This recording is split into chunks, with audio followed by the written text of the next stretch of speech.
and life returned to a normal that felt familiar to Osrith. Fergus and Senid were in charge of training the young sons of lords, who were arriving at Dunnottar, sometimes meeting their fathers, brothers and uncles at the fortress, sometimes coming with a couple of guards and a servant from a faraway ancient kingdom. Constantine was put in charge of a group of young boys to teach them strategy, and Osrith had been asked to teach them the very basics of warfare, how to stand and how to defend. Some came with the idea that they knew more than they did, keen to show what they could do. Many wanted to keep their edged weapons and were outraged when Osrith made them pick up wooden sticks and a thin plank of beech with a handle nailed to the back. In cold, icy mornings, Osrith ended each boy's misconception, and by the beginning of Lent, at which point, Fergus, Domhnall and Senid showed them the Gaelish moves, for the start of battle, drilling them in lines, having them blood-curdlingly raw, until they could set battle formations automatically. Osrith still had several younger boys, one who was stubborn and very arrogant, and turned out, Constantine told her one evening, to be Owain, Eochaid's eldest son, Dyfnwal's firstborn. So, he was Ui Alpin, Osrith mused, taking in his black, shoulder-length hair. But, she managed to train him till Senid, though he was just about good enough to not lose his blade after 2 minutes. I will be the king of Pitland and Fortriu, once Domhnall has reigned, Constantine said one night, midway through Lent. They were walking back from the great hall, from a mean supper of fish and root vegetables served as a broth. Osrith stopped, leaning against a wall, which backed out to the river. Daylight still lit Putside, and she watched a little fleet hunt across Beforth. The kings of Dulriad are subject to the crown now, Constantine continued, leaning by her. Dyfnwal, our cousin, will beg for his life. Dyfnwal will probably not have time to beg for his life, Osrith considered, but didn't say so. Keeping Constantine away from her was her prime concern. He was prone to sulking and whining when he didn't get his own way, and still took it out on Osrith when she refused him, which was every time. Come with me, Osrith, he begged, trying to take her shoulder. He had tried this ruse in February when he had locked her out of the fortress in dense snow, having twisted her arm up behind her back and slapped her hard around the faith. It turned out he had overheard the Frisian fisher boys Gert Thorsten and his older brother Alba praising her potential as a wife as she taught the nobles' sons. She had slept in the stables, and claimed to Senid, who had deduced that Osrith's face was bruised with more than just slaps, that a dog had attacked her in the village, whose dog, she did not know. So, Osrith was wary of Constantine, who was getting edgy, she knew, because of the imminent arrival from Arianavira and Mary as Domhnall's and his brides. They were to marry at Dunnottar, once the church was rebuilt, and was ready for his immature attempt at coercing her into his bed. He had even made to strike Domhnall one evening after a week of poor weather had driven tensions high. Osrith and Domhnall had fallen into their own easy company, and Constantine had made to argue with him. Domhnall would not, and it took Senid, under orders from King Domhnall, to take Constantine to his room and bar him in. Domhnall and Osrith had continued their talk, about news from Muir, of the training of the boys, of the endlessly fascinating politics from Strathclyde and beyond the Latin Wall, and the Ulaid, who had done a terrible thing to one of their princes, but Domhnall knew not what. This was done tucked away in the stables, though they had faced a few words from Domhnall which amounted to Osrith was to return to the kitchens of a night from then on. Instead, that time, she ran, which Osrith also knew was an immature thing to do, but knew Constantine well enough to know he wouldn't bother to chase her. That night, she ended up in a very comfortable position between a floor and a ceiling, only woke on when matins were rang from Culdees. There were many times when Osrith would think of that moment, chancing on an air gap built between floors in Dunnottar fortress. Was it caused by Constantine? Or was it Domhnall, her friend, who made her life much more bearable? She would hear her brother say, "We'd bith fullared" so often that she would feel like screaming. But, he was right, fate was inexorable. No matter what had caused it, Osrith was in a place where she could hear people. 2 people. She was above the throne room. Osrith did not know it, but she did her footsteps as she made to scramble out of the snug gap. And then, she heard shouting. Domhnall was shouting at Constantine after what sounded like Constantine had told him he had searched for Osrith that night. "And you didn't find me?" Osrith chuckled to herself. She made to move, to go down to Saenid, to teach her sword skill, but heard Domhnall berate her for that. "The women to whom we are betrothed arrive presently. Do you wish to risk all we have worked for? Your father worked for? Muir?" Osrith turned her head to the oak planks, and listened, trying to catch every word. Domhnall should leave. Constantine sulked, wretchedly. The exile, the Diri from Arian. There was a pause, and Osrith waited for footsteps. Was that all? She made to move, anticipating the end of the conversation, then jammed her ear to the boards again. "Flann Sinna has proposed an amnesty. I have suggested he leave after Ira and Mary arrive, after the weddings." Osrith's mind skipped to the two princesses. She would love to see them again. And she thought sadly of her friend. She remembered, too, when she had watched from the ramparts as Domhnall's banner of a red right hand embroidered on white flew next to red rampant lion of Alpin as he led the defeated Diochaid back to his newly expanded kingdom, which now included parts of Cumbraland which Guthard thought were his. "Sinna has turned on Don Shada, Neil is keeping out it," she heard Domhnall say. "But Glundube will be dragged into a civil war, and he will want Domhnall back beside him. His big brother. Yet, Flann Sinna is too popular, he is starving out the Norse, mounting hit-and-run attacks. They will bear it for some time, but then will flee, and where do you suppose they will come? Here?" Osrith heard Constantine suggest. "Here, England. They will still raid. But, Alfred of Wessex's approach of burghs is paying off. Unity and starvation will be the only things that will work, eventually. The Danes, the Norse, will either settle and farm, or leave. But there will always be more, driven by glory of their forefathers that will come from the Northway and Daneland. And now, we have warriors, AMD learning warriors. We are strong, Constantine." Domhnall laughed his jovial laugh. "Alba is the reality our grandfather could only dream of. Now, we look to gain more territory from our borderland." So, that was his plan, Osrith thought. Expansionism, as long as he could keep the Norse away. "Cumbraland?" exclaimed Constantine grumpily. "You promised Diochaid that. And then Guthard will never be your ally. What of Guthard, anyway?" "Yes, what of Guthard?" It was a good question. Osrith strayed to hear Domhnall's answer. "Gone to Eoforwick with men from Wessex, they were told, to support his kingship." "And you will send Osrith?" Osrith lay still, silent, as she heard her name.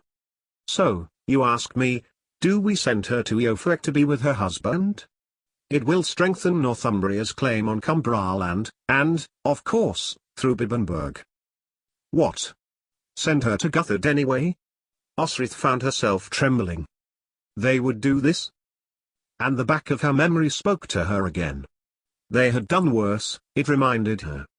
Domhnall had let his lover go, his uncle, Flann Sinna had, apparently, sold his second wife, a Gaelish princess of the Uineals, into slavery to pursue an even more advantageous union through Malmuir, and... But Osrith jammed her ear to the floor again, desperate to hear more as their voices became muffled. It sounded like Constantine was angry again. "Yet, it was your idea that she wed Guthard, Constantine," Domhnall retorted. "Constantine's idea? It was not," he denied. "You said to forge a close diplomatic link," Domhnall pointed out. How often had Osrith admired his way of taking political advantage. But, she wasn't caught up in it, then. Although, maybe she had always been since she had arrived. But why? Osrith shushed her mind and fought to listen, her heart sinking as she listened on. And what is more diplomatic than a woman who has links to Cumbraland through her mother and Bibbenburg, in the lands we most desire, through her father? So you say. So the evidence suggests, Domhnall pointed out. I did not expect her to give her heart to poor, loyal Tagged, and he to her. He came to me, before the battle, and asked consent for them to marry once their handfast time was done. He had. It was certainly a surprise. But it means nothing. Edra of Bibbenberg's name sits beside that of Guthard Harthknutson on a document that Abbot True has distributed to all monasteries. She is married to Guthard, so could never be married to my loyal warrior. Osrith's mouth grew dry. Edra of Bibbenberg. They knew who she was. No. Constantine fought back. What proof do you have that she is the lost Anglish princess? None. As you are so concerned, Constantine, you shall confront her. Or, Dimnall chuckled, we could sell her back to her uncle should she persist in calling herself Osrith. She is, particularly, used now, is she not, cousin? Why must you take her from me? Stormed Constantine. Why do you take everything I like from me? Because, Domnall replied, in his well-practiced voice of calm that made the other person feel you were calling them stupid, you are learning to be a Gaelish king, not a selfish, immature princeling. We have not brought security and peace to Alba by chance, we have worked for it, built up alliances. You must forget about Osrith, and grow accustomed that she is an asset to us which needs to be used wisely. So, we will meet the Norse brothers, offer them a battle should they wish it. But we will not offer wealth nor, you will be glad to hear, include the warrior Osrith in any bargain they make in exchange for them to leave. Eric? Siegfried? Wished to make a bargain for her? Osrith felt herself growing weak. Sell her to the Norse for peace? But then her preservation responses got to her mind, as her heart beat full in her chest. Not only did they know who she was, they had known for a long time, and had already used her in political negotiations. Her mind could only suggest one course of action. She had to run with the only piece of information she had. Booker was in Winchester as was her brother. And the Frisian fishing boat went that far south and it was due to pass that way in about an hour after delivering to Dunnottar. Scrambling down to the kitchens, Osrith nodded to Glimry as he waved his innocent hand towards her. She forced herself to walk as slowly and nonchalantly as she could until she got to the stone alcove on which lay her cloak. She knelt on it, easing out the brick. She fumbled for the bottom of the stream, splashing in the cold water as she reached for the little mound of earth raised from the rest of the stream bed. Returning the block, Osrith slipped the cloak around her shoulder, stowing the damp silver in her leather jerkin. SB wrapped her left arm around it, covering it with her cloak. It was all she could do.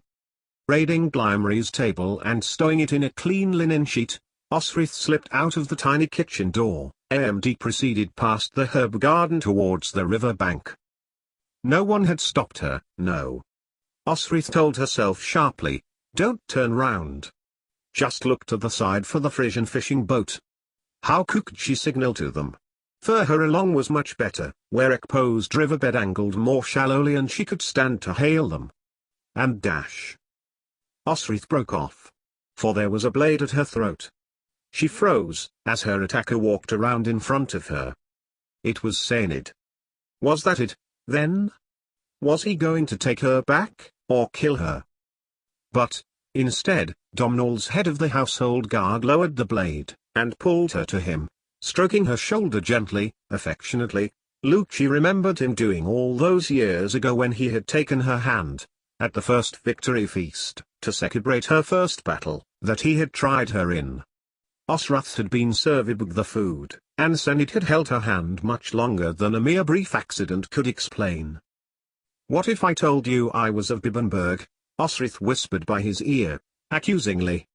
What if I told you my uncle still seeks me after all this time to sell me to the Danes? And that Domnall would sell me to the Norse? Sainid resheathed his blade, which he had pressed by her back, then stepped away from her, passing it to her. After a moment, Osrith realized it was Tutsik's. He placed two hands on her shoulders as Osrith fixed the blade to her hip. Nothing you would ever do would surprise me, Osrith, he said quietly, looking seriously into her eyes. I wanted to train you because they know you are the lost girl from Bibbenberg. And, from a stake in the ground just behind her, Sainid pointed, to a stake rope on which a horse was tied, small, dappled grey, one Osrith had practiced riding on many times. She looked between the horse and Sainid, whose pale eyes wait still looking intently at her. You are no longer a girl, Do you have somewhere to go? I am leaving to find my brother, Osrith replied. Then suddenly, he embraced her in his arms, strong arms, which held her close to him. For once, Osrith wanted to willingly do with Sained what she had ever done with Constantine, responding to his touch.